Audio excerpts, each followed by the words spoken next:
Oui. Alors, nous avons l'honneur de recevoir aujourd'hui le professeur Madi Abou-Jawed, qui est professeur en histoire des maths. En mathématiques. Mathématiques, oui, de maths. Il a fait son doctorat à l'année de ma naissance. C'est ça ce que j'ai découvert. Ça me rajeunit. Donc, je l'ai connu quand il était directeur de la mission universitaire en France, de l'ambassade de Tunisie en France. Donc, il est spécialiste en histoire des mathématiques. Il a plusieurs ouvrages publiés, plusieurs publications. Il a insisté pour m'en parler de ce projet, de venir parler ici à l'École polytechnique depuis longtemps. Je profite de l'occasion de la fête de la science pour qu'il vienne parler à notre école. Et il va nous parler de l'histoire des décimaux. Merci beaucoup, Sylvain. Merci. Juste une correction. La mission universitaire de Tunisie en France ne dépend pas de l'ambassade de Tunisie. Elle dépend du ministère de l'enseignement supérieur. C'est votre représentant, c'est le représentant des étudiants tunisiens en France et des universités tunisiennes en France. Donc, quand vous allez en France, n'oubliez pas d'aller rendre visite au directeur de la mission universitaire de Tunisie en France.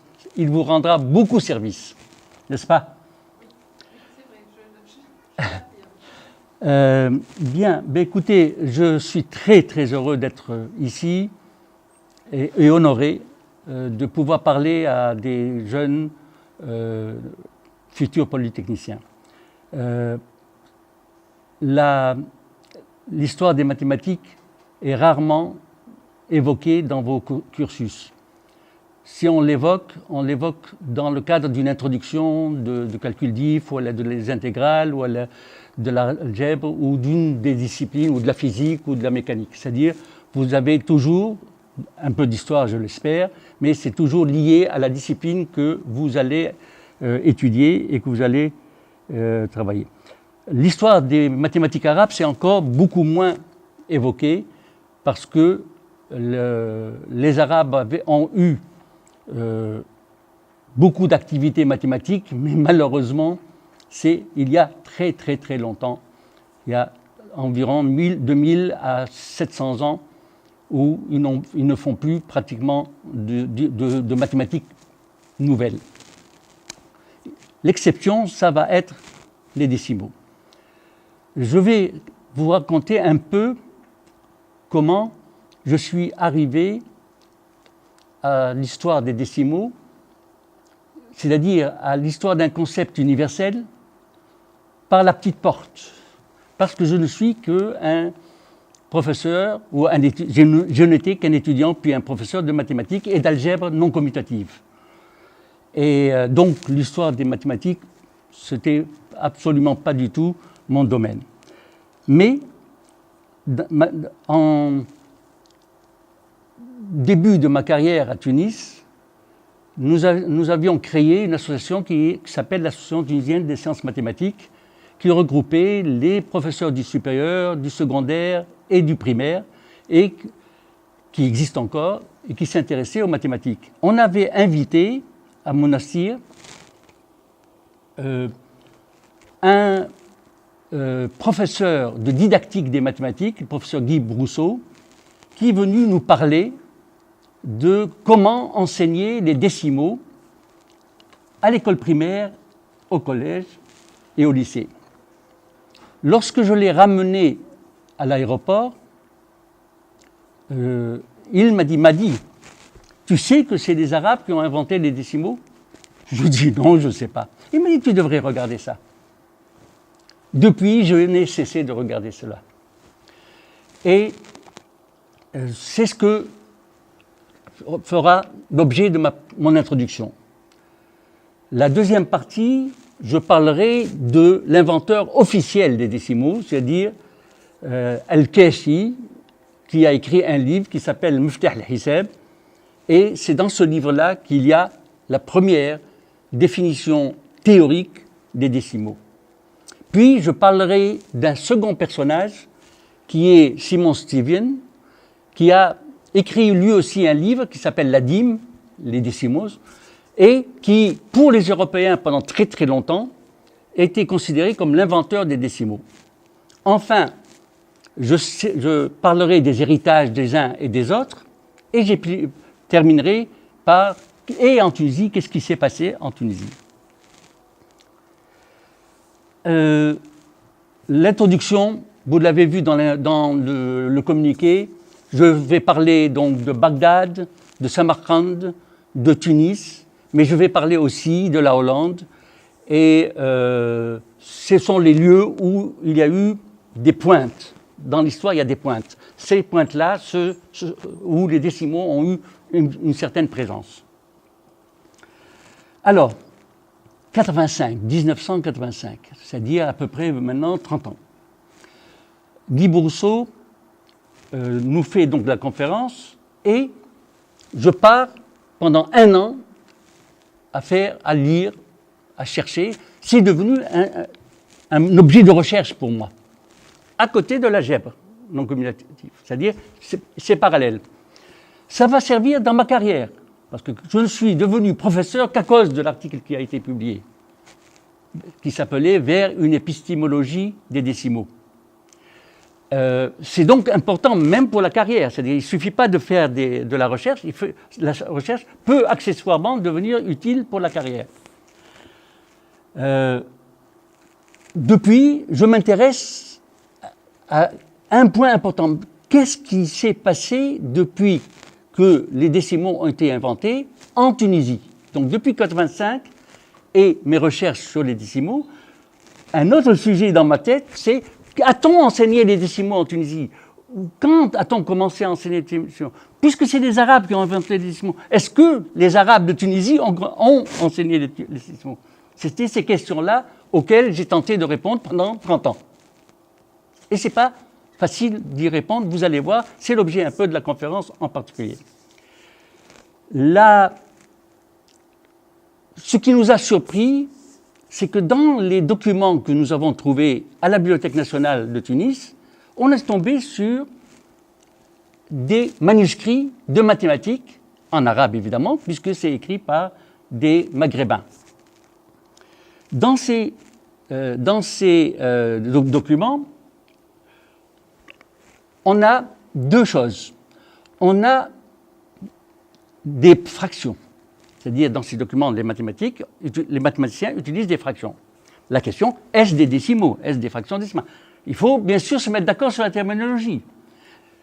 Vous savez tous, j'espère, la différence entre fraction décimale et fraction ordinaire. Une fraction ordinaire, c'est une fraction dans laquelle le dénominateur est n'importe quoi et le numérateur est n'importe quoi. La décimale, le dénominateur doit être une puissance de 10. Et c'est comme ça que c'est une fraction décimale. J'en ai donné un exemple que vous reconnaissez tous, c'est le début du développement de décimales de pi. Le nombre décimal, il faut être clair, il n'est pas infini. Le développement n'est pas infini, le nombre décimal doit s'arrêter. C'est donc en fait, c'est une fraction décimale écrite en écriture décimale, en écriture avec des chiffres décimaux. Et enfin, le développement décimal, vous connaissez, c'est des suites de nombres, des suites de chiffres qui se continuent. Ça peut s'arrêter et ça peut être infini.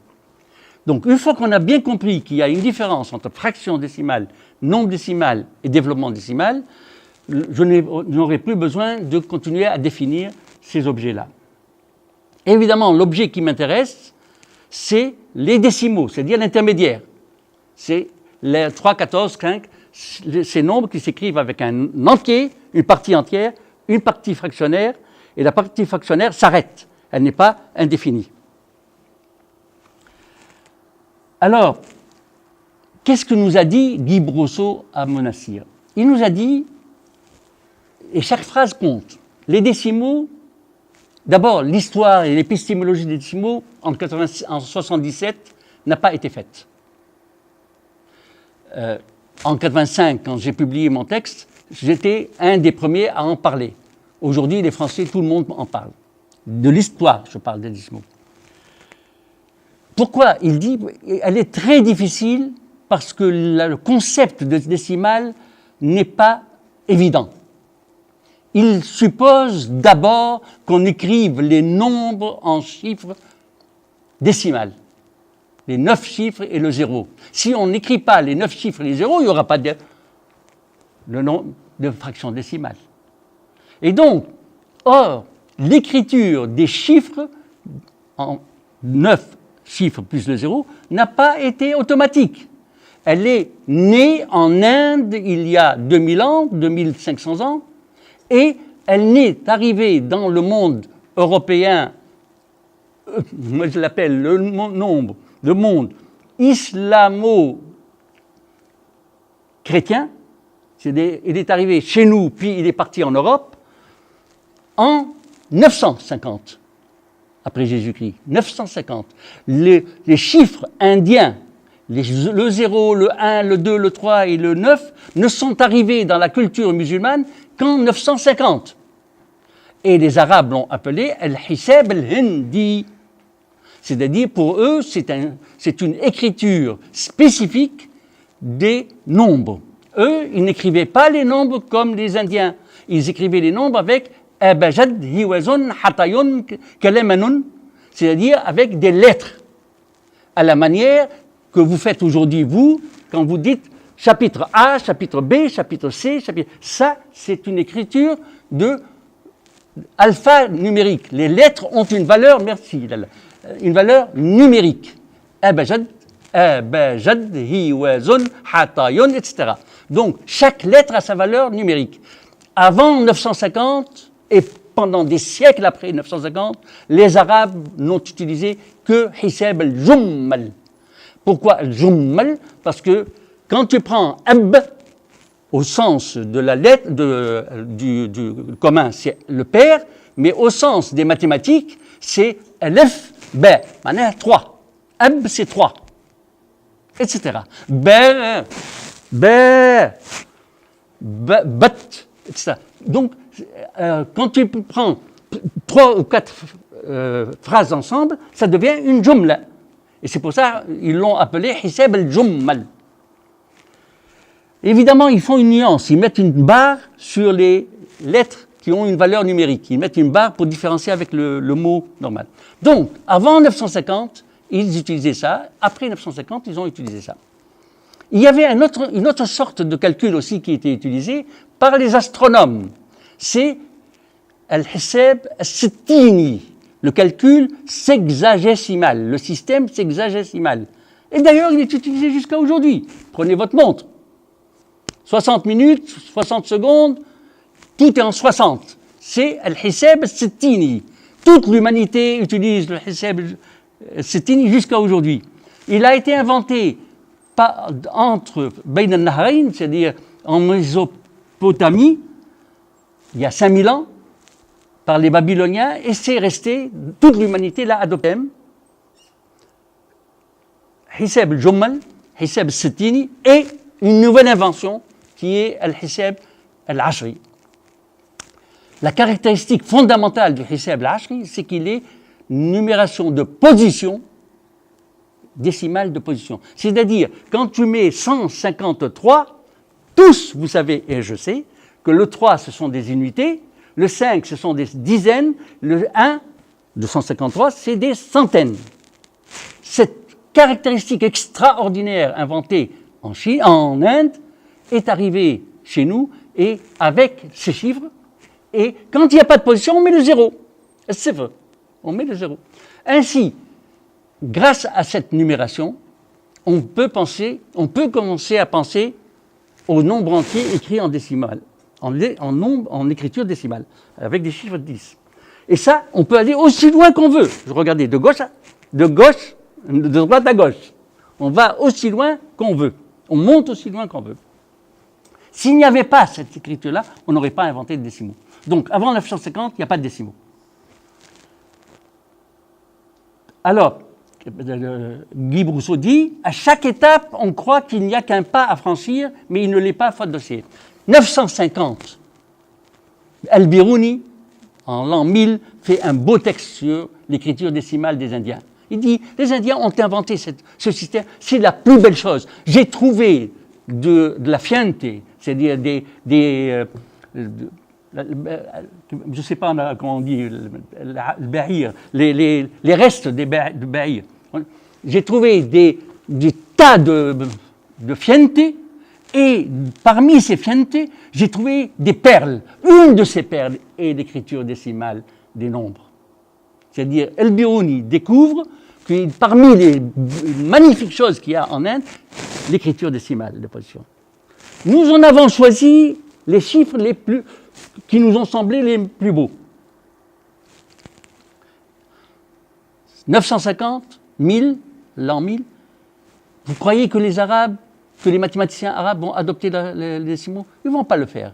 Ils ne vont pas le faire parce que ce n'est pas évident d'adopter une nouvelle idée, un nouveau concept.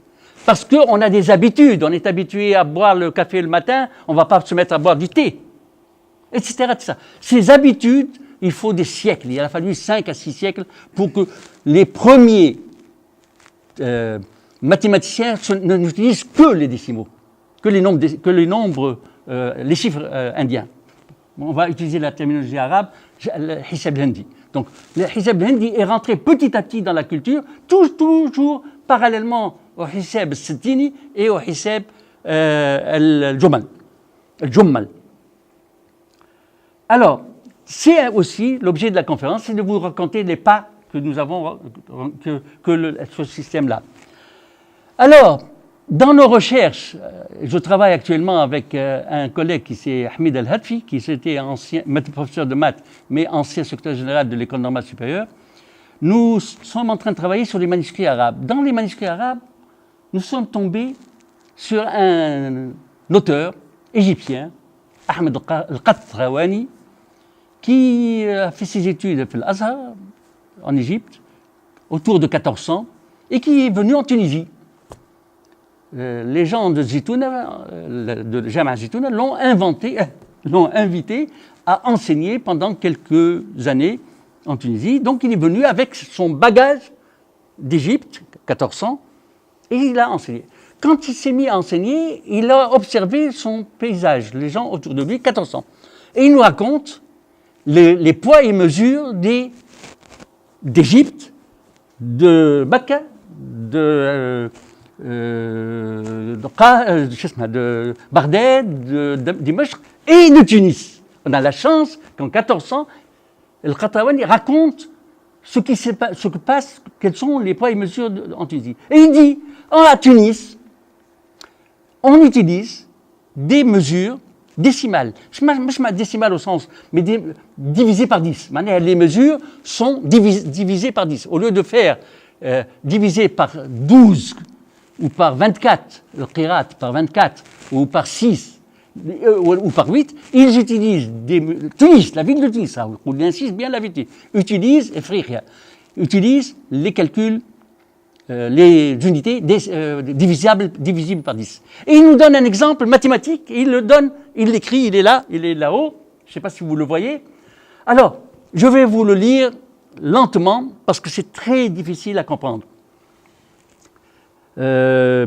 واقسم على المقام مقام c'est le numérateur واقسم على المقام يخرج donc on a maintenant le quotient le résultat 19 دينار 19 دينار 19 دينار وأربعة أعشار وخمسة أعشار العشر donc 5 أعشار 5 dixièmes 5 dixièmes de dixième 5 أعشار العشر وبعدها 5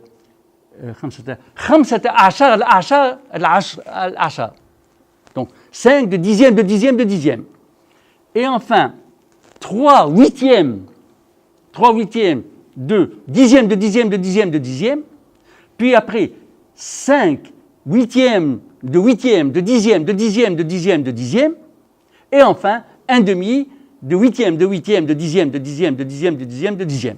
C'est ce qu'il écrit.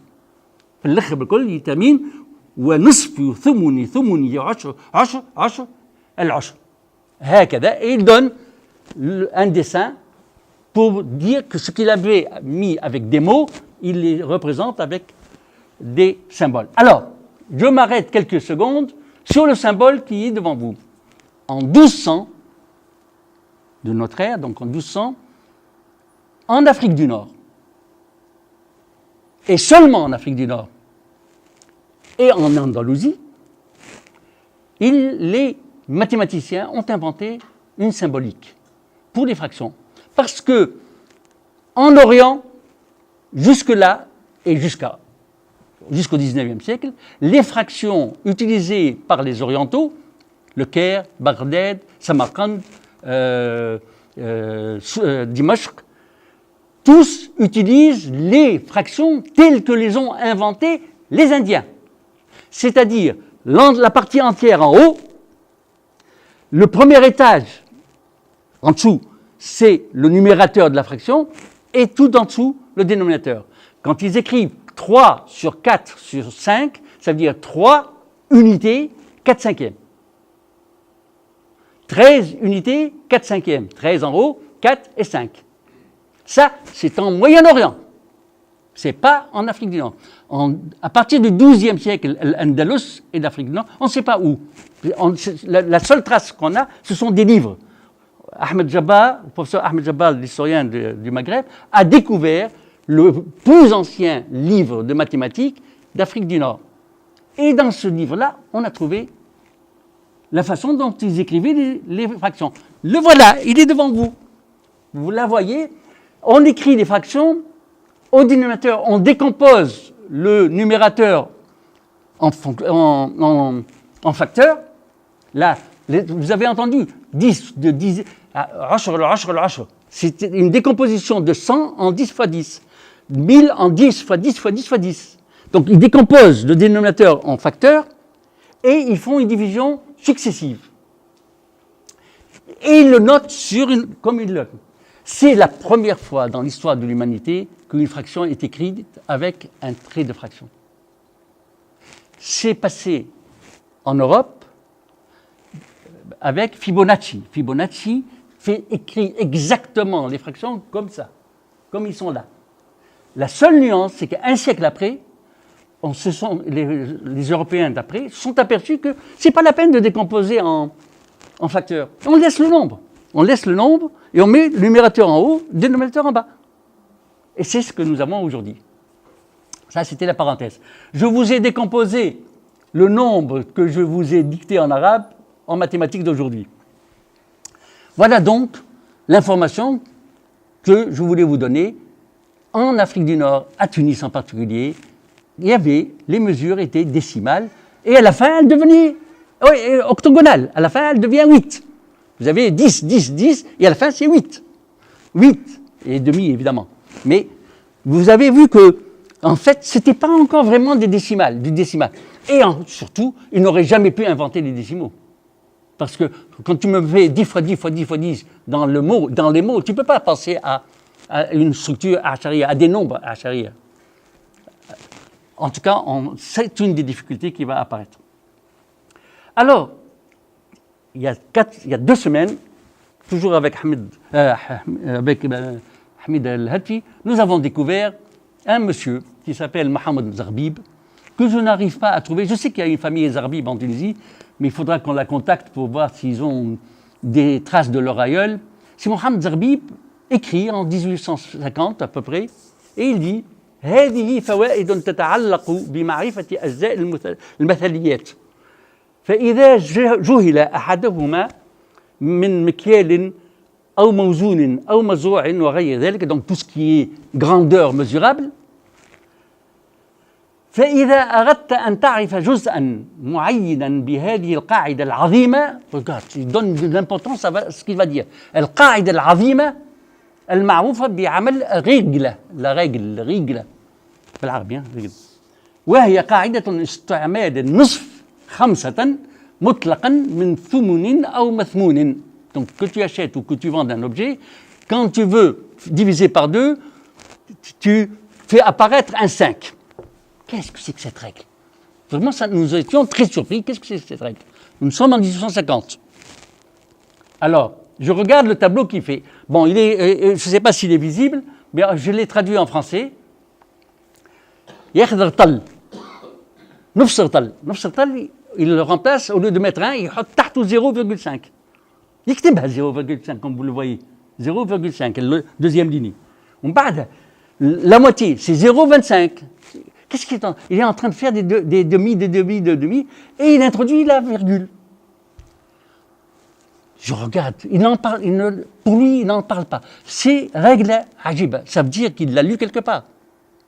Ce monsieur a lu quelque part cette règle, la règle des décimaux, l'écriture décimale. Il n'en parle pas, il ne la théorise pas, il ne discute pas. Il dit c'est une règle, et faites tous vos calculs avec ça, au cas où. C'est tout ce qu'on sait aujourd'hui. On ne connaît pas le monsieur. Dans son livre, il y a 3 pages. Il y a 3 pages sur ça, et ça disparaît, il n'y a plus rien. On est en 1850. N'oubliez pas que je recherche les décimaux en Tunisie. C'est tout, c'est la seule trace que j'ai trouvée pour le moment. Fin de l'introduction. Je passe maintenant à la vraie histoire des décimaux. La vraie histoire des décimaux, ça va être 4 noms et une révolution. 11 janvier, 14 janvier, les 14 janvier. Alors, 4 noms. Un Oqloudissi. Oqloudissi, ça vous fait penser à quelqu'un.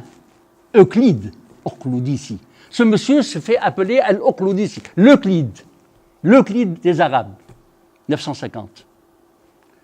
As-Samaw'al, Al-Maghribi. Voilà un maghrébin qui s'appelle As-Samaw'al et dont le nom va apparaître pour les décimaux. Al-Kashi, c'est un asiatique de Samarkand. Simon Stevin, un Européen de Hollande. Et enfin, la Révolution française. Voilà donc un peu la structure de ma conférence, ces 4 noms et la Révolution française. Vous allez voir pourquoi la Révolution française. Alors, نبدأ بالأقلوديسي. L'Oqloudissi, c'est le livre le plus ancien contenant le Hisab al-Hindi qui est arrivé jusqu'à nous. C'est-à-dire, on connaît le Hisab al-Hindi par oui dire, tous les historiens en parlent, tous les mathématiciens en parlent, mais le livre physique a été découvert en 1960 par Saïden et donc 950 jusqu'à 1960, c'est-à-dire 1000 ans. Il a été découvert 1000 ans après, en Iran, dans lequel il présente le calcul indien, le Hisab al-Hindi. Le Hisab al-Hindi, pas les décimaux, le Hisab al-Hindi. Donc il dit, voilà comment on écrit les nombres, voilà les chiffres 1, 2, 3, 4, 5, 10, 9, et wassifru da'iratun sariratun. Ce n'est pas un point, c'est da'iratun sariratun. Seulement quand tu écris avec un roseau, et qu'est-ce que fait l'encre? L'encre, elle remplit le trou. Et donc, c'est devenu un trou. Alors qu'au Maghreb, c'est resté un 0, et les 5, ils ont fait un genre de ha pour le 5. Pour différencier entre le 0 et le 5, le 0 qad rond, au Maghreb et en Andalousie, et en Orient, c'est resté un trou. Alors, qu'est-ce que dit il dit وإن أكثر الحساب مضطرون إلى العمل بحساب الهند لما فيه من الخفة والسرعة وقلة التحفظ وقصر الزمان فيما يحاول من الجواب وقلة شغل القلب بما يعانيه ويراه مضطرا بين يديه. Dites-vous bien qu'avant on calculait avec des mots, avec des lettres. Il fallait du temps pour calculer. Ici, il faut faire ce que nous faisons pour faire des calculs. Et c'est ce qu'il dit. Il dit c'est un calcul extraordinaire. Parce que le calcul indien est arrivé à Bagdad par l'intermédiaire des sorciers. N'ayez pas peur, c'est de vrais calculs. Pourquoi les sorciers? Parce que les sorciers, c'est là en fait, ce que eux appellent les sorciers, ils venaient sourds et s'assoyaient dans un coin. Et il dit, qui peut calculer plus vite que moi? Qui est capable de faire une multiplication plus vite que moi? Moi. 10,000, 15,000. Il faisait le pari, il mettait une planche devant lui avec du sable dedans, donc sa calculatrice, et il lui dit, toi tu veux me battre, viens. Alors le bonhomme vient, il dit, je veux multiplier 1452 par 785. Ok. Oh là, l'Indien écrit 14 585, 362. Il fait sa barre, il fait sa multiplication. Au bout de 3 minutes, il lui dit, c'est tant. Là, brasse. Hein. Mais il est encore très très loin par rapport à l'autre. Il gagnait du temps, il gagnait tout le temps. Donc, dans la tête des gens, Hisab al-Hindi est resté associé à ce monsieur assis par terre et écrivant, faisant ses calculs sur le roubar.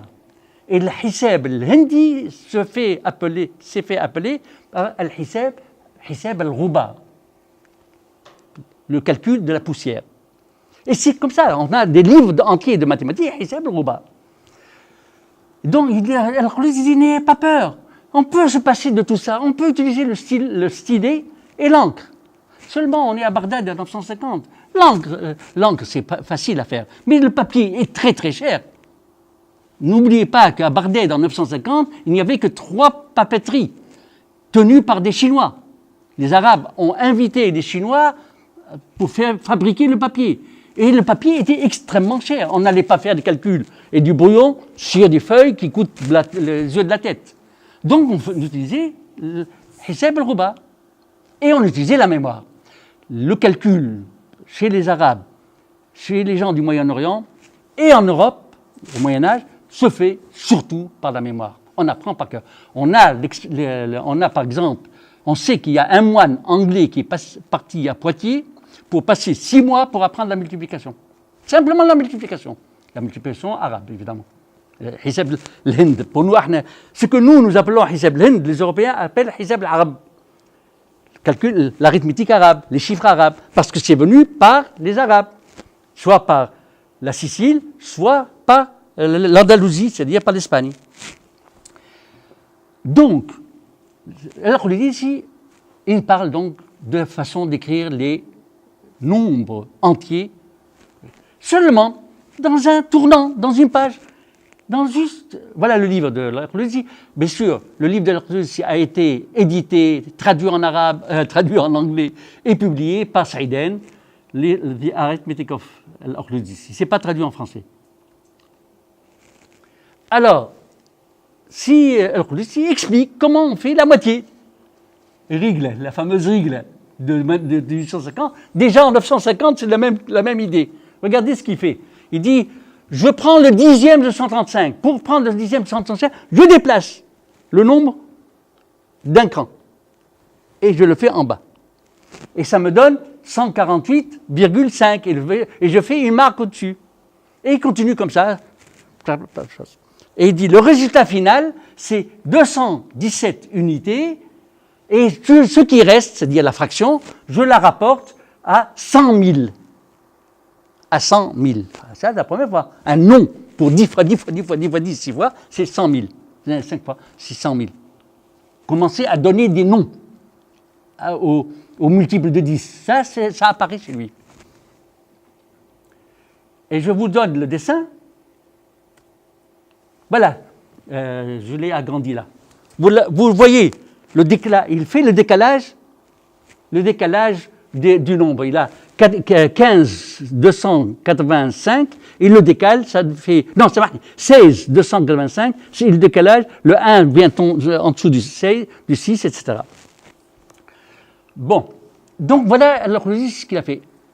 Qu'est-ce que cela veut dire? Ça veut dire qu'il comprend ce que c'est que l'écriture de position. Il comprend que quand on décale, on va tomber sur la moitié. Mais il ne conceptualise pas, il pratique. Il pratique.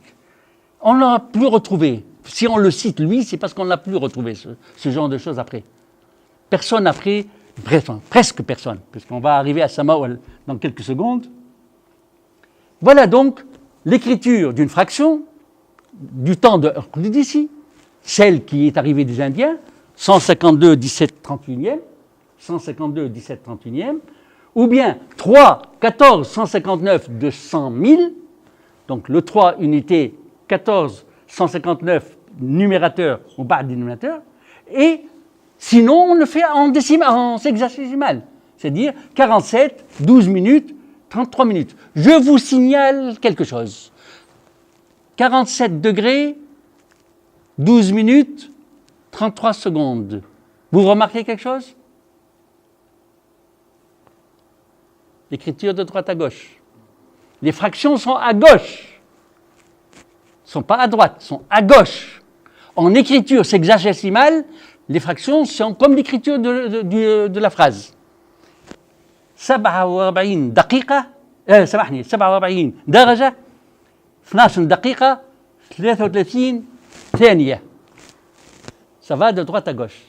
C'est très important. C'est très important parce que ça veut dire que quand tu écris un nombre entier, 47 7 41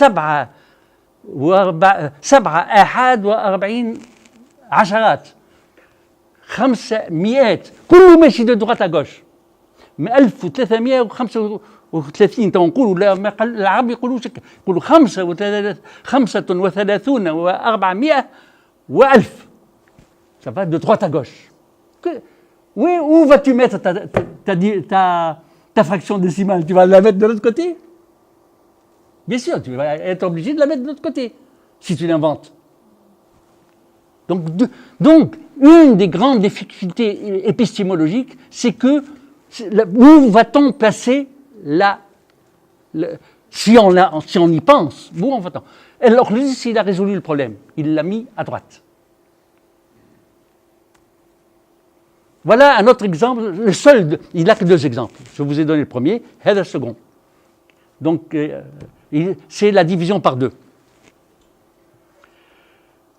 Pas de théorisation, pas de généralisation, et l'œuvre est perdue pendant 1000 ans, donc on ne sait même pas ce qu'il est devenu de son livre. Donc, As-Sama' al-Maghribi. Alors, Sama' al-Maghribi, il est Maghribi.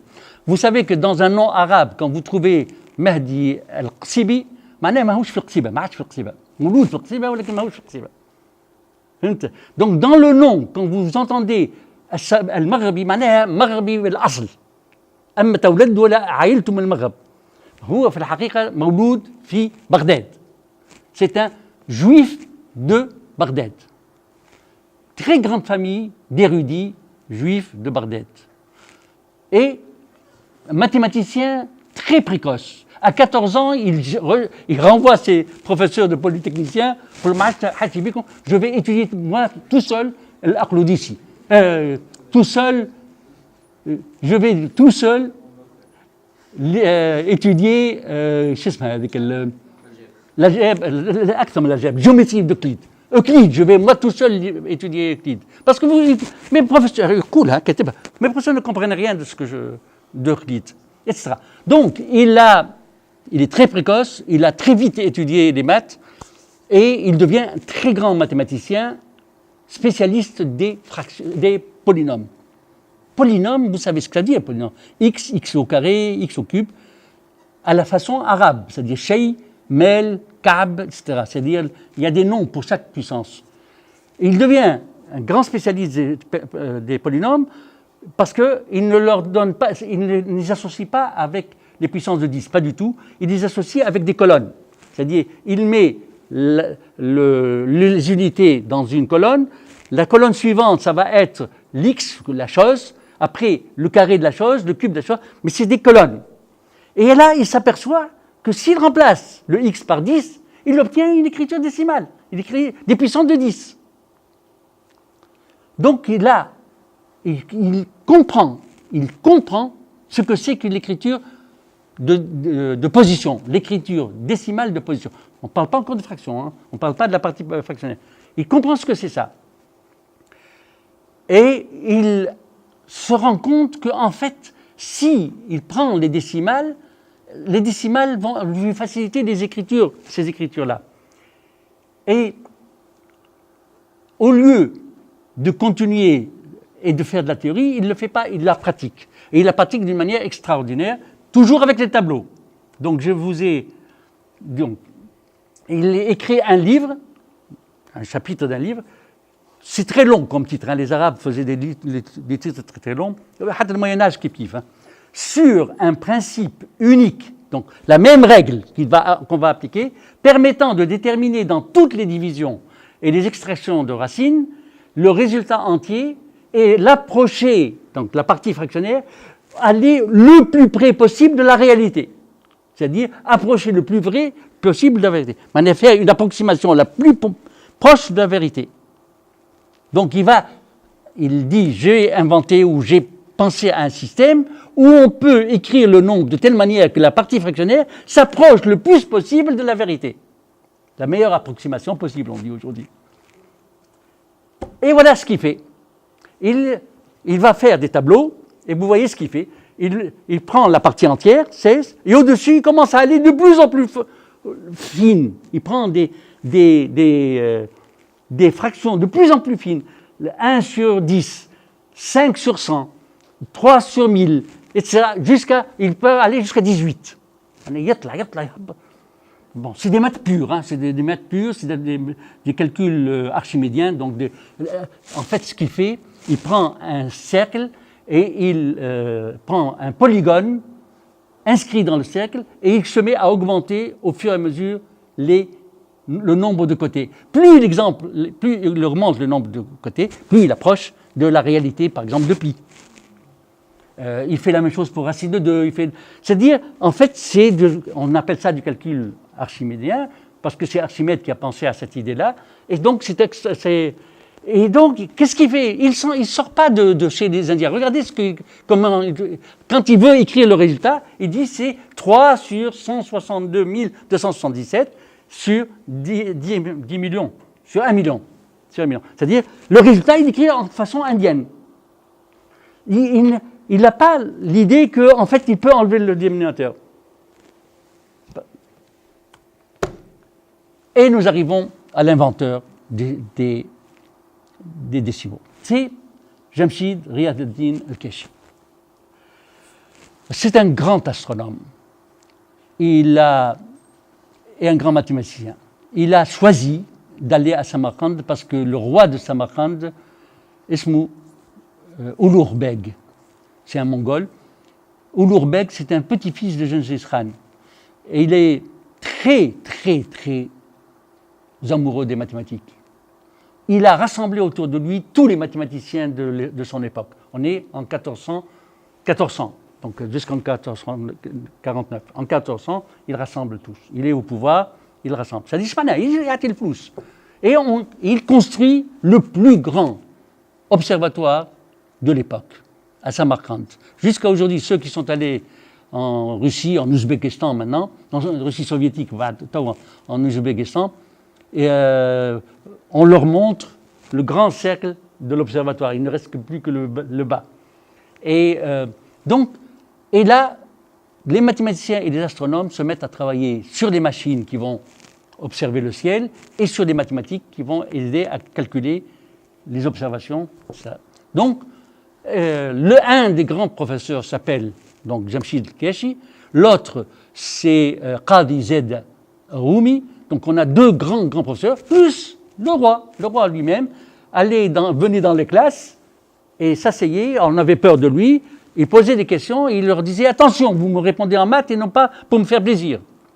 Vous faites la vraie réponse. » Donc, et il y avait tous les soirs un concours de discussion avec le roi. De temps en temps, il sortait une bourse et il donnait un cadeau à un brillant polytechnicien. C'est le prix parce que tu as trouvé telle solution. Et il raconte le Keshi à son père, parce que son père est resté chez lui, il lui envoie des lettres. Hein. Donc on a les lettres, on a trouvé des lettres. Il lui dit, moi j'ai été toujours parmi les premiers à prendre la question, passer la nuit dessus et le lendemain à y répondre. Malheureusement, il est mort très vite. Il est mort officiellement en 1429. On pense qu'il a pu mourir en 36, mais on ne sait pas. On ne sait pas, je vais vous dire pourquoi on ne sait pas. C'est un peu ce qui s'est passé. On ne sait pas. Il a écrit 2 livres. Et beaucoup de productions, des épîtres, des lettres. Miftah Hisab, c'est un livre d'arithmétique, mais d'arithmétique de l'époque, c'est-à-dire très, très, très complet. Et Al-Risala al-Muhitiyya, c'est déjà l'épître sur la circonférence, c'est le fameux calcul de pi. Il a calculé pi, dans cette rituel-là. Alors, je vais vous terminer l'histoire parce que 49, Ulugh meurt. Il ne meurt pas parce qu'il est fatigué, il est vieux. Non, il meurt parce que son fils, Mohammed Ben Salman, décide. Je m'amuse, mais il ne s'appelle pas Mohammed Ben Salman. Son fils décide que son père fait trop de maths, trop d'astronomie, trop de sciences, trop de littérature, et le tue. Et il renvoie tous les scientifiques.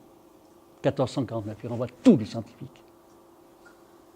Et qu'est-ce qu'il fait? Il fait ce que aiment il fait la guerre.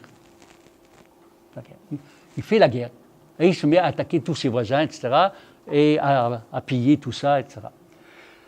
L'œuvre de Keshi, de Qadi Zaid Roumi, heureusement n'est pas disparue. Miftah Hisseb est transporté dans un autre empire qui est en train de naître. On est en 1449. En 1453, 56, naît un nouvel empire, l'empire ottoman. Mohammed le conquérant, donc, entre à Istanbul et crée à Istanbul l'empire ottoman. Et l'empire ottoman fait ce que font les bons empires. Il attire vers lui des scientifiques. Et il attire vers lui, non pas le Keshi parce qu'il est mort, mais il attire le petit-fils de Qadi Zaid Roumi, qui est un grand scientifique, qui a été le dernier directeur de l'observatoire de Samarkand. Il lui dit, viens, chez moi je te donne tout ce que tu veux. Et il lui donne la chaire la plus importante. Il est professeur de mathématiques à l'école Madrasa Sofia, Jami'a Sofia. Donc, malheureusement, il meurt 2 ans après. Mais en tout cas, il arrive à Istanbul. Et donc, l'œuvre de Samarkand, de Keshi, de Qadi Zaid est transportée en Turquie et commence à apparaître. Alors, j'ai dit, beaucoup de choses ont disparu parce que quand on disperse des scientifiques, beaucoup de choses qui leur appartiennent disparaissent. Donc beaucoup de choses qui ont été écrites à Samarkand ont disparu, sauf Miftah Hisseb, sauf Risala al-Muhitiyya, plus quelques autres écrits sont restés. Miftah Hisseb, j'ai dit, c'est un livre de mathématiques. C'est un livre de mathématiques très, très solide. Comme vous voyez, il y a d'abord l'arithmétique indienne. Vous me dites, mais c'est très facile l'arithmétique. Non, elle est facile pour nous. Elle est de l'enseignement primaire pour nous. Mais là-bas, ce n'était pas leur calcul à eux. Eux, ils faisaient Hissab al-Jumal, ils faisaient Hissab al-Sittin. Donc il fallait leur apprendre Hissab al-Hindi. Thumma, Hissab al-Kusur. Et en fait, après, Hissab al-Munajmin. Le Munajmin, c'est-à-dire les astronomes. C'est-à-dire Hissab al-Sittini. Et enfin, les poids et mesures. Les poids et mesures, c'est-à-dire la géométrie, en fait. C'est de la géométrie pratique. Mais comment on calcule les surfaces de tous les objets géométriques, plus tous les volumes. Et pour arriver, quand il est en train de former des astronomes, tout ça, etc., c'est parce que ils vont mesurer des étoiles, ils vont mesurer des distances entre la Terre et les étoiles. Il faut que le calcul soit juste. Et donc, on doit faire de très très bonnes mathématiques. C'est pas du jeu, c'est des vraies mathématiques. Et je peux vous dire que c'est dur. Surtout le Muqarnas. Le Muqarnas, c'est pour les architectes. Les architectes, quand ils bâtissent les mosquées, les toits, ils font des coupoles. Elles peuvent être rondes, sphériques, mais elles peuvent être aussi coniques. Et donc tout ça, ils apprennent ce que c'est qu'une cône, comment construire une cône, quels sont les dessins, les beaux dessins qu'on y met, etc. Tout cela, c'est dans son livre à lui. Le livre existe jusqu'à aujourd'hui. Hein. On le connaît, il est sur Internet. Il est sur Internet, effectivement. Alors, c'est dans le chapitre 6 du livre 3 que apparaissent les... Je vous ai traduit le texte. Comme nous avons déterminé le rapport de la circonférence au diamètre dans notre Risala al-Muhitiyya. Donc, qu'est-ce qu'il dit? Il dit, dans la Risala al-Muhitiyya, j'ai cherché le rapport de la circonférence au diamètre. C'est ce que nous appelons nous pi. Il a calculé pi. Et, en fait, 2pi, très exactement. Il a calculé 2pi. Et il a cherché à calculer de pi le mieux possible, le plus approché possible de la réalité, avec une précision atteignant 9e ordre sexagésimal. Donc 60, 1 soixantième, 1 soixantième au carré, 1 soixantième au cube, jusqu'à 1 soixantième puissance 9. Il a fait 9 fractions de 60 après l'entière, après la virgule, la virgule sexagésimale. Donc il dit, voilà ce que j'ai fait. Tous les astronomes le comprennent, ce qu'il fait. Nous avons cherché à convertir ce résultat en nombre indien, Hisab Hindi, afin que le calculateur, non initié à la pratique des astronomes, ne soit pas en difficulté. Donc, une volonté pédagogique. Il veut aider les gens qui ne sont pas des astronomes. Nous avons pris pour dénominateur de la fraction la circonférence 10 000 répétée 5 fois. Il s'agit là, faites attention, il s'agit là, c'est pas quelque chose de... C'est un nombre abstrait, c'est un vrai nombre. Tout se passe comme si on avait divisé. Comme si. On a divisé. Comme si on a divisé. Divisé, maintenant c'est physique, divisé par 10 parties. Comme si on a divisé l'unité en 10 parties égales, chacune des parties en 10, etc., indéfiniment. Nous avons donné un nom à ces fractions. Nous les avons appelées les fractions décimales. Nous devons inscrire, c'est ça qui est très important dans cette découverte, les dixièmes ou unités de premier ordre à droite de l'entier. On dit le nombre entier à droite de l'entier. Et celui du deuxième ordre à droite du premier ordre, puis troisième ordre à droite. Donc, il va faire ce que nous faisons naturellement. Lui, il dit, nous devons le faire. Tac, tac, tac, tac. La partie entière et la partie décimale forment une seule ligne. Mais j'ai un dénominateur. Je n'ai pas de dénominateur. Il a fait disparaître le dénominateur. Ça a l'air pour vous tellement évident. C'est une révolution. C'est une autre façon de voir le nombre. Le nombre, d'abord, la fraction est à droite et elle n'est plus à gauche. La partie fractionnelle. Et puis, il n'y a pas de dénominateur. 16, 3, 4, 10, 3, 5. Fraction, 10, 3, 5. Vous êtes un seul nombre. Alors, dans le livre, il ne s'arrête pas là. Après, il dit, bon, je vais vous apprendre à passer du décimal au sexagésimal, du sexagésimal au décimal. On appelle ça la conversion. Conversion du décimal au sexagésimal, ça. Donc, il y a des pages entières où il enseigne les passages de l'un à l'autre. Et il donne un exemple. Bon, voilà le texte arabe. Hein. C'est celui-là, Talqaouf, sur l'Internet. Donc, je voulais... لو أردنا نحول الرقوم الهندية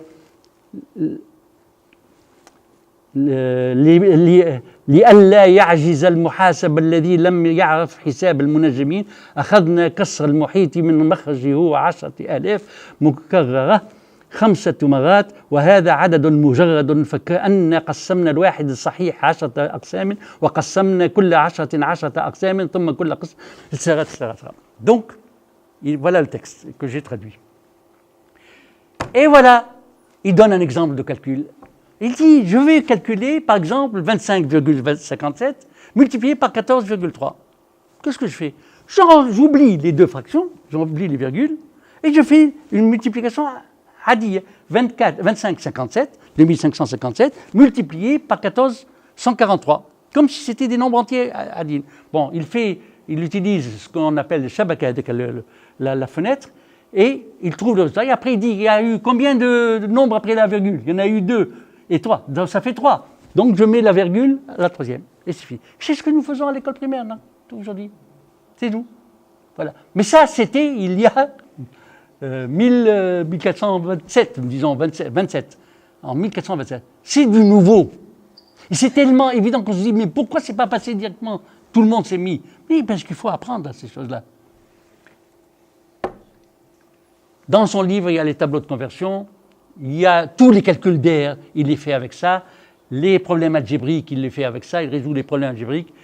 il amène le lecteur lentement à s'exercer avec ces systèmes-là.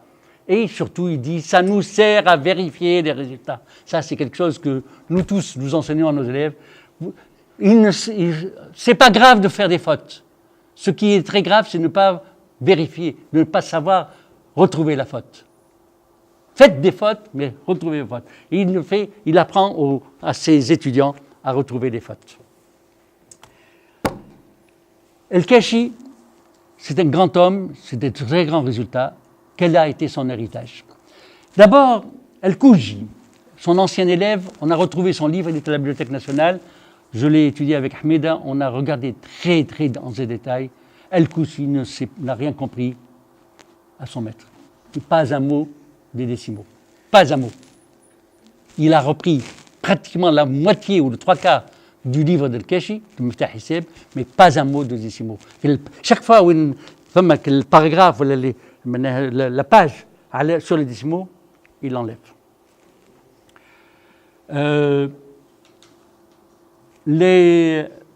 Par contre, à Istanbul, on commence à voir apparaître des traces des décimaux.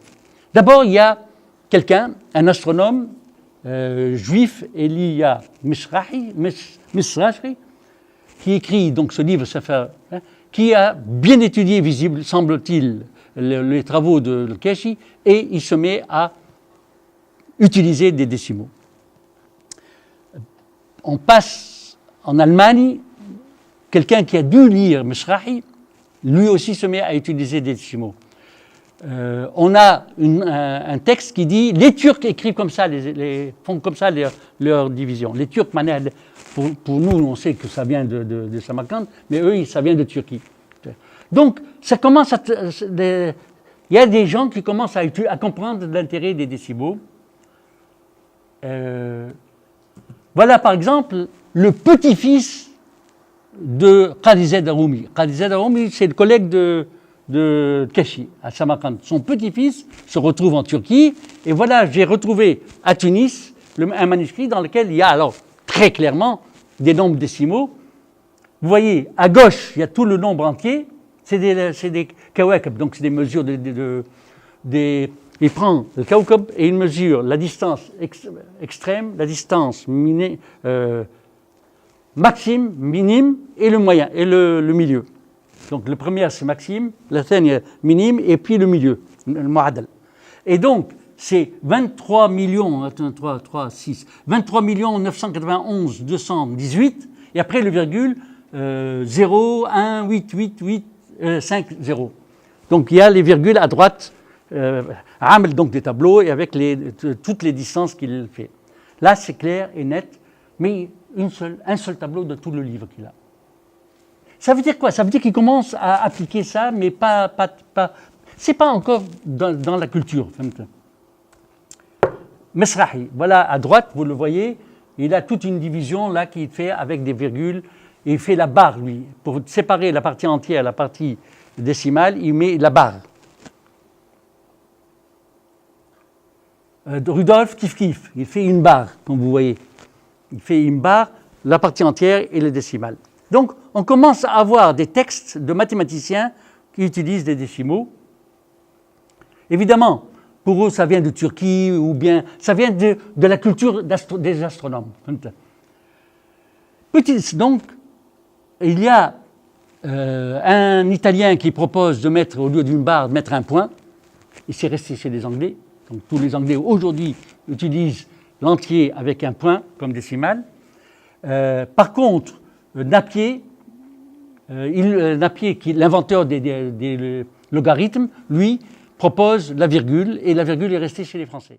La séparation avec une virgule, alors que les Anglais, ils utilisent le point. Et nous arrivons à Viette. Viette, lui, il ne sait pas encore. Mais en tout cas, voilà ce qu'il fait. Il propose, d'abord, il a une autre façon d'écrire les nombres entiers. On l'a fait, mais nous, à l'école primaire, on nous apprenait d'écrire, au collège, on nous apprenait à écrire des nombres entiers, avec tous les trois séparés par un point. Par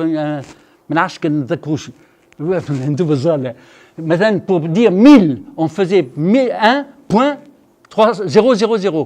On séparait tous les trois par un point.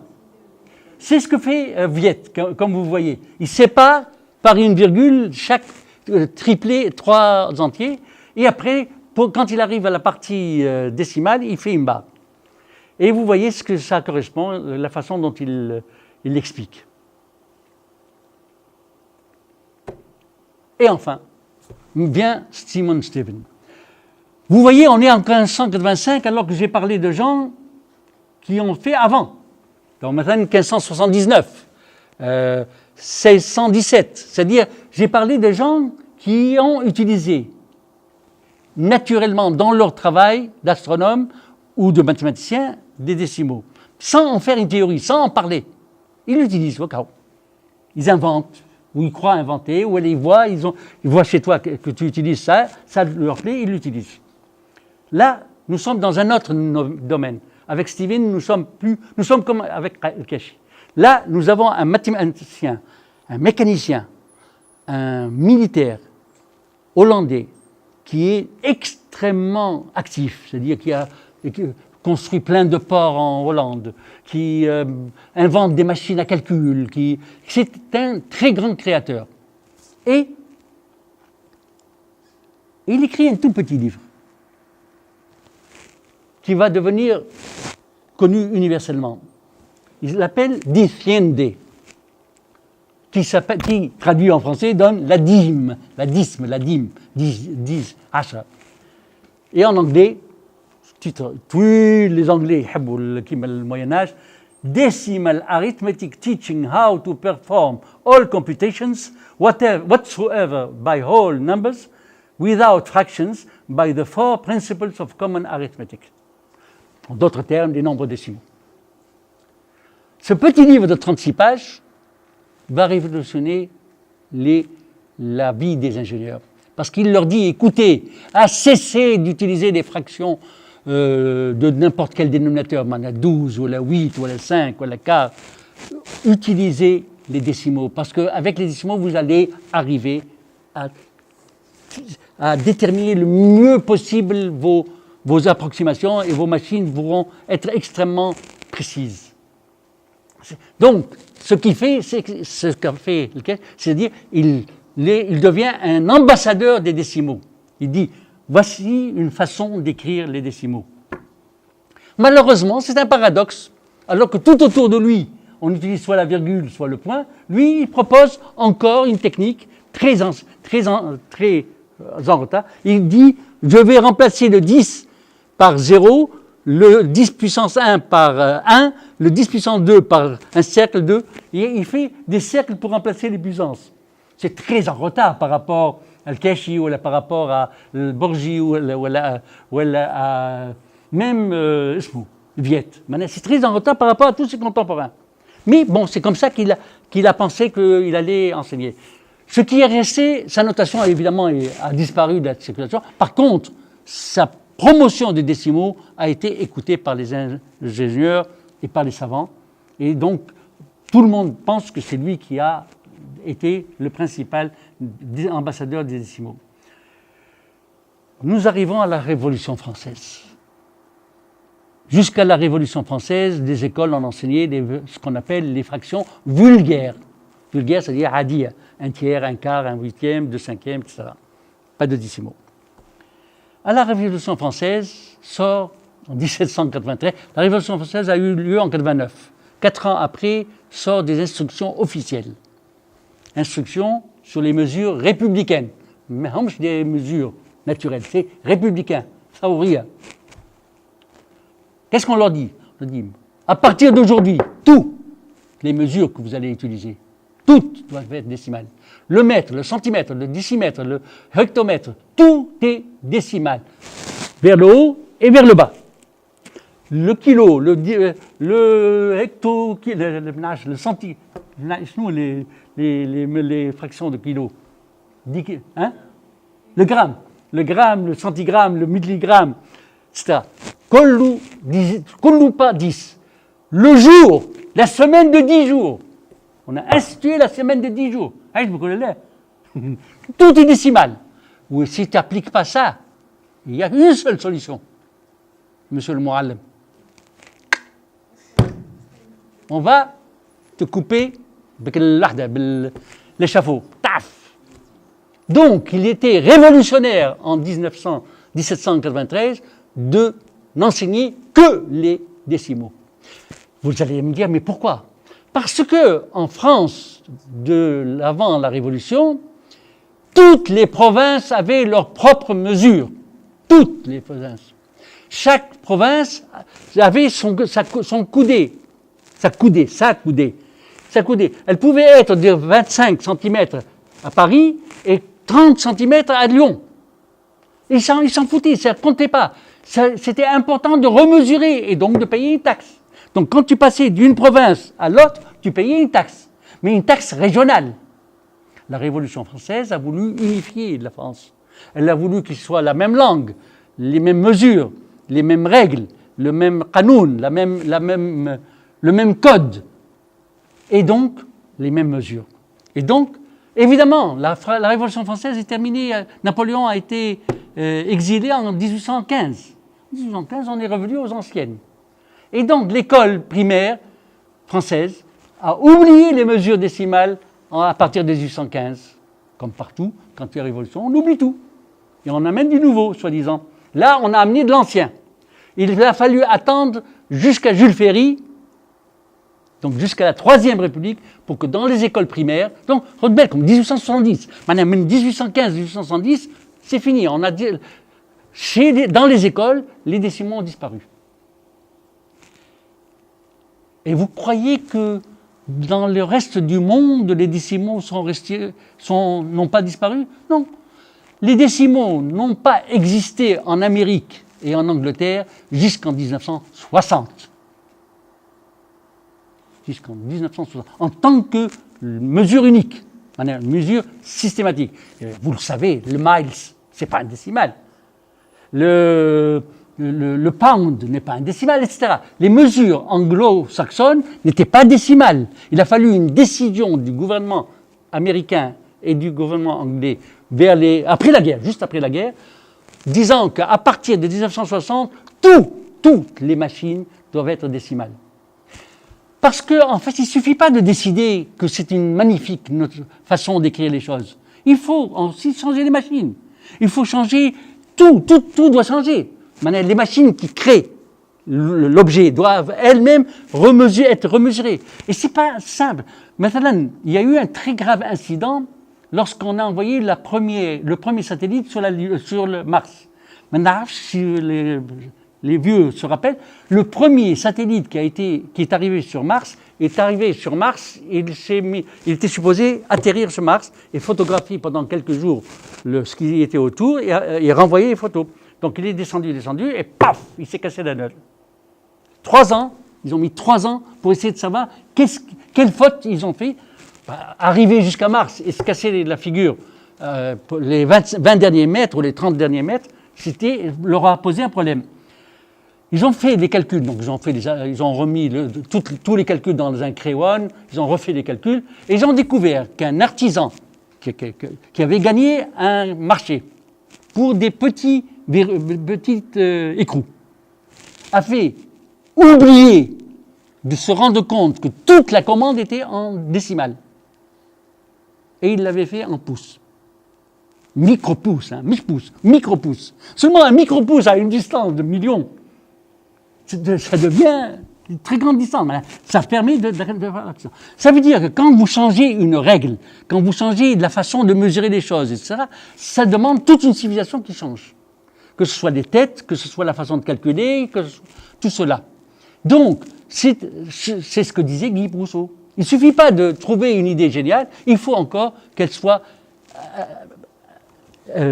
adhérée, qu'elle soit partie prenante de l'être, des êtres de toute la société, en fait.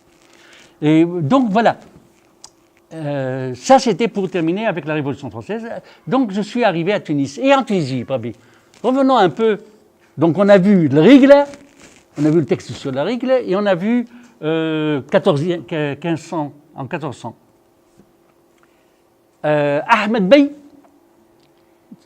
celui qui est considéré comme le B le plus révolutionnaire parmi la famille hussainite, c'est celui qui a le plus introduit de réformes. Ahmed Bey a créé l'école militaire de Bardo qu'il a fait appeler école polytechnique du Bardo. Donc la première école polytechnique n'est pas vous, c'est celle du Bardo. Et vous devriez en être fiers parce que ce sont ses élèves à elle qui ont fait les réformes de la Tunisie nouvelle, c'est-à-dire Khaireddine et ses compagnons sont tous sortis pas Khaireddine lui-même, Khaireddine était déjà assez grand, mais ses camarades de classe sont devenus ses ministres. En 1873, ce sont les ministres de Khaireddine, sont tous sortis de l'école polytechnique du Bardo. Donc Ahmed Bey a créé l'école polytechnique du Bardo, il a réformé la Zitouna, et j'ai découvert récemment qu'en fait il a fait un décret pour essayer, donc dans lequel il encourage les hommes de métier, les commerçants, les commerçants et les artisans à utiliser les unités décimales. Et il leur propose, c'est le qolla par exemple à Zait, il propose que ce soit 10 لترات. المطر ما لقيتش شنو المطر ما لقيتهاش قلتين. القابوس ظاهر القابوس 54 سنتيمتر لتر. الفرنك قال لهم استعملوا الفرنك. Et là j'ai trouvé une trace écrite dans Ferraïd Rasmi, donc le journal officiel tunisien. Vous avez vu comment ils font la virgule. C'est 42,50. والأخرى 42,00. donc القنطة موضوعا في البتاتي الكبار فرنك 42 في البتاتي الصغار بتاتي معناها البتاتي شو البتاتي hein. Je ne sais pas ce que ça veut dire. La khira, je l'ai trouvé il y a 2 jours, donc je ne sais pas du tout ce que c'est. En tout cas, vous voyez que dans le journal officiel déjà, on commence à utiliser, on ne sait pas très bien comment utiliser la virgule. C'est les seules traces que j'ai trouvées jusqu'à maintenant. Je continue à travailler dessus. Hein. En 87, alors nous sommes sous le protectorat français, toutes les écoles françaises, elles, utilisent les décimaux, puisque depuis en 1870, la France a adopté les décimaux, donc la Tunisie coloniale va se mettre à utiliser les décimaux coloniales, les écoles françaises. Il y a un texte officiel dans lequel on dit que toute école primaire doit avoir son système décimal, ses tables décimales, etc. Ali Bailly, par contre, lui, sort un décret pour inciter les Tunisiens à utiliser des mesures décimales. Dans le décret de 1895. Seulement, voilà où on en est. Regardez la carte établie par Marcel Legendre de la Tunisie, des mesures, des poids et mesures. On se croirait à la France pré-révolutionnaire, avant la Révolution. Chaque ville avait ses mesures. Chaque ville avait ses poids et mesures. Par exemple, à Kédibia, le thum 5 litres, thumna vaut 5 litres, alors qu'ailleurs, le thumna 20 litres. Sfax, thumna 18 litres. Le mahas, thumna 12 litres. Sfax ou mahas, واحدة 18 والأخرى 12. Le matériel n'est pas le même. C'est ça qui est extraordinaire. Donc, il suffit d'aller d'une ville à l'autre pour que le matériel ne soit pas le même. Ça permet beaucoup de fraude, ça permet beaucoup de taxes, etc. Donc, ça, nous sommes en 1900 et le monsieur a établi la carte exactement telle qu'elle lui est apparue. Le B a demandé à ce qu'on unifie les mesures. Bon, ça ne sera pas fait qu'avant la révolution, qu'avant l'indépendance. C'est l'indépendance qui a permis l'enseignement maintenant. Habib نشوف l'enseignement. L'enseignement, kiff. Zitouna, pas de décimale. Par contre, le Khaldouniya, qui est une école qui a été créée par les sadikiens, les anciens sadikiens ont créé le Khaldouniya pour enseigner des sciences modernes en arabe. Aux Zitouniens en principe. Ils voulaient enseigner les sciences modernes aux Zitouniens. Le Khaldouniya, par contre, eux, ont enseigné les mathématiques et la physique en arabe avec des manuels égyptiens. eux-mêmes traduits, eux-mêmes ayant la tradition européenne. Mohamed Ali Becha, le roi d'Égypte à partir de 1809, a introduit les sciences modernes, l'école polytechnique, l'école d'ingénieurs, il a introduit toutes les écoles françaises. Donc les mathématiques en arabe en 1800, je vous donne un exemple. En 1860 en Égypte, on enseignait un an après l'école centrale de Paris, on enseignait la même équation différentielle, les mêmes géométries analytiques, les mêmes cours qui étaient enseignés à l'école centrale de Paris, arrivés à Paris, au Caire, étaient traduits en arabe et enseignés l'année d'après aux élèves de l'école polytechnique du Caire. Et en 1800, il a fallu que les Anglais interdisent, en 1880, l'enseignement en arabe des sciences pour que les sciences en arabe retombent. C'est ça la colonisation. Clair, vous devez enseigner en anglais les sciences, au niveau secondaire, déjà. Parlons pas du supérieur. Et donc en 1898, ils importaient les livres égyptiens en arabe, dans lesquels il y avait les calculs en arabe, et les décimaux sont rentrés grâce à ça dans l'enseignement de...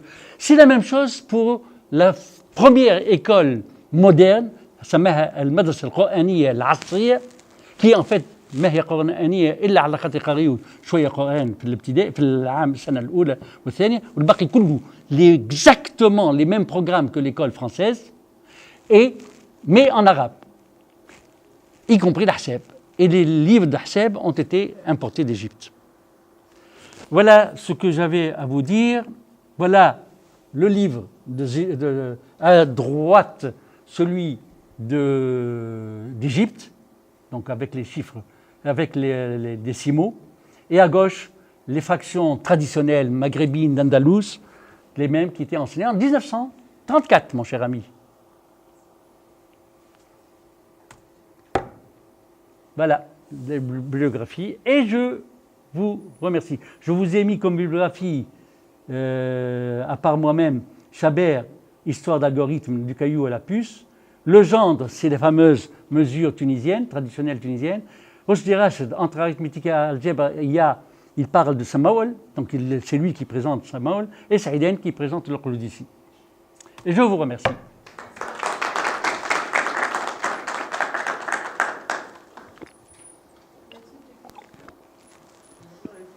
تفضل. لا لازمك تعيط خطأ أطش شوية أنا. أنت ولا أنت غادي؟ Tu peux diriger toi. أعطيه الميكرو. خاطر أنا لا أنا ما نسمعش أنا أطش.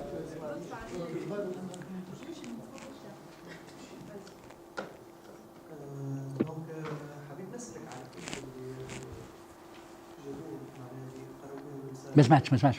يكتب اللي قراو بهم في مصر. أي. اللي عملوا تراديكسيون تاع سونترال. دونك انت قلت 1980 ما عادش. لا في مصر. en 1807 محمد علي باشا خذا الحكم. استولى على الحكم في مصر. مصر ما هي إلا قطيع منها تابعة الإمبراطورية العثمانية. مصر تابعة ولكن جبد روحه منها قعد رسميا قعد يصليوا على باسم الخليفة في اسطنبول ولكن حقيقيا الحكم كله انديبندون هو الحاكم كده. أول حاجة عملها بعث 45 طالب بعثهم لإيطاليا ثم لفرنسا يقراوا العلوم العصرية في فرنسا وفي إيطاليا. وقت تعلموا وقت يرجعوا يحطهم في قصر في ثكنة يقول لهم عندكم 6 شهور باش ترجموا لي الدروس اللي عملتوهم بالفرنسوية ولا بالإيطالية ترجموا لي العربية. أنت عملت الميكانيك تعمل الترجمه الميكانيكيه، انت عملت الحساب ترجمه، انت عملت الهندسه الفلاحيه تعمل. دونك الستة شهور يترجموا ويخرجوا يليوا مدير عام للفلاحه، مدير عام للسكه، مدير عام يوليوا كلهم مديرين عامين، جنرالات كلهم عسكر، نسميهم كلهم كولونيل فاش، مدير عام ويجيو من الجامعه من الازهر يجيو مثقفين وعلماء يقول لهم انتم عربوا الكتيبه اللي كتبوها الجماعه هذوما عربوها، خاطر هما يكتبوا بالدارجه، يعربوا بالدارجه ولا شبه الدارجه، فهمت؟ دونك يولي الكتاب يولي معرب بالعربيه الفصحى. الكتب هذوكما استعملوهم في المدارس الهندسه اللي كونهم سي محمد علي باشا. دونك عندك المدارس التحضيريه ثم المدرسه البوليتكنيه، دونك مدرسه الهندسه تشوف. دونك قبل ما تبدا عندك مدرسه هندسه عندك مدارس تحضيريه وينجحوا يبعثوهم لمدرسه الهندسه، وبعض منهم يمشوا لفرنسا باش يرجعوا بعد ولا لانجلترا. هذا هو الكتب نتاعهم الكل بالعربي من الاول قلت لك بالفرنسيه وبعدها بالعربي، كل بالعربي حتى 1860. في 1860 مات وقت مات محمد علي جاء ولده مات قبل ما ولده خذا الحكم. وقت جاء ولده عمل كيما في سمرقند، التخلويد نتاع بابا هذا كله، مشى عمل اتفاقيه مع الانجليز وقال لهم انتم نعطيكم اللي تحبوا. ما غلقوش المدارس كل، خلاو بعض المدارس محلوله. وقت هذا مات جاء بعد واحد اخر لي عاود حل المدارس، عاود حل باقل اقل تعميم. سمون كون الحاجه الوحيده اللي قاعده نتاع محمد علي هو المدارس الابتدائيه في الجهات. دونك يا une liste, un grand nombre de jeunes qui ont été éduqués d'une manière moderne. أكثر ياس si tu veux من اللي بلاش. دخلوا الإنجليز en 72. وقتها قلت لك ils ont interdit l'usage des livres, l'enseignement des sciences en arabe ils l'ont interdit. Bon, قعدت يمكن في l'école normale شوية. L'enseignement des sciences en arabe à l'école normale de Caire, mais c'est tout. Jusqu'à Farouk Yuzoli, avant la révolution de Nasser, c'est-à-dire il y a 20 ans avant, وقتها il y a eu الحرب العالمية الثانية هي اللي رجعت التعليم العلوم بالعربي في مصر. في الثانوية خد العادي خد بالإنجليزي وبالفرنسوية. لتوا يكذب عليك اللي يقول لك يقريه بالعربي، يكذب عليك. تدخل القسم تسمعوا فرنسويه مكسره كما احنا ولا انجليزيه مكسره، فهمت؟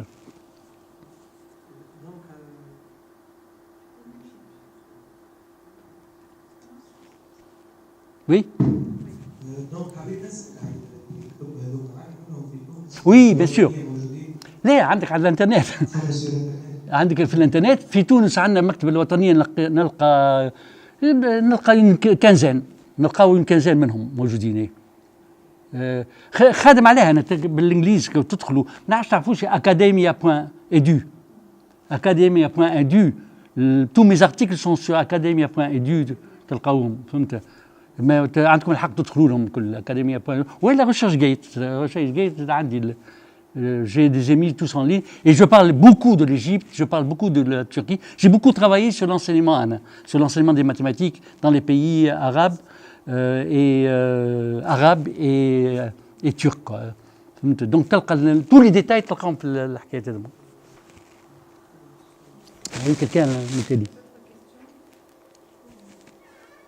ما نعرفش واحد من الرص قال كي بوزي لا كيسيون. مش طلبت سؤال انت؟ non. Bon. J'ai une question. Ah. Vous encadrez en thèse, en recherche en histoire du maths. Moi, je suis un. Vous avez aussi vous avez dirigé des thèses en didactique des mathématiques.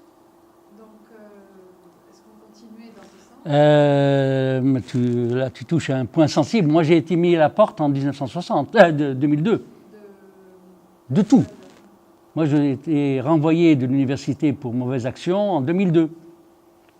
Et donc, bon, il faut leur dire, parce que j'étais secrétaire général du syndicat de l'enseignement supérieur. Et donc, dès que j'ai atteint l'âge de la retraite, le lendemain, j'ai été mis à la porte. C'est-à-dire, je suis retraité depuis l'âge de 60 ans pile. Je n'ai pas eu un jour de plus, donc je n'ai plus le droit de diriger officiellement. Évidemment, je travaille en... Continuez à faire de la recherche. J'aide les collègues, mais j'aide les collègues, je lis toutes les thèses qu'on me propose, je corrige, je donne mon avis, etc. Que ce soit didactique, que ce soit histoire des maths, que ce soit... Mais à titre volontaire, mais pas du tout pour l'administration. Donc, D'autres